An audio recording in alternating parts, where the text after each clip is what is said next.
இந்த ஊரை பத்தி நிறைய காணொளிகள்லாம் பார்க்கும்பொழுது எங்களுக்கே எதிர்பார்ப்புகள் அதிகமாச்சு. ஏன் நம்ம இவ்வளவு நாளா மிஸ் பண்ணிட்டோம் அப்படின்ற வருத்தமும் இருந்துச்சு.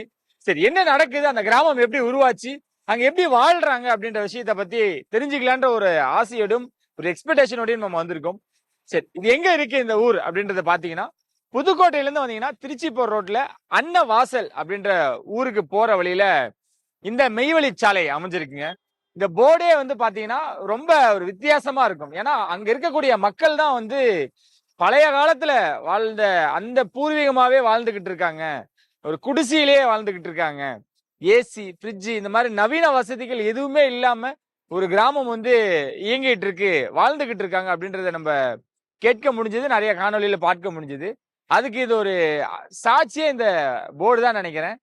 இது பெரிய வித்தியாசம்லாம் இல்ல. நீங்க பார்க்கும்பொழுது தெரியும். இந்த சாலையில வந்து பார்த்தீங்கன்னா, இந்த லைய கூட அவங்க அ அவ்வளவு தூரம் அ கடைபிடிக்கிறாங்க அப்படின்னு பார்க்கும்பொழுது ரொம்ப ஆச்சரியமா தான் இருக்கு.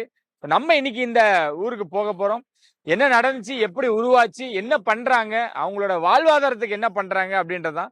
நெறைய இடங்கள் நெறைய பேர் சொல்லி கேட்டிருந்தாலும், பார்த்திருந்தாலும், இன்னைக்கு நம்ம அங்க போயி ரியலா என்னென்ன நடக்குது அப்படின்றத எக்ஸ்ப்ளோர் பண்ண போறோம்.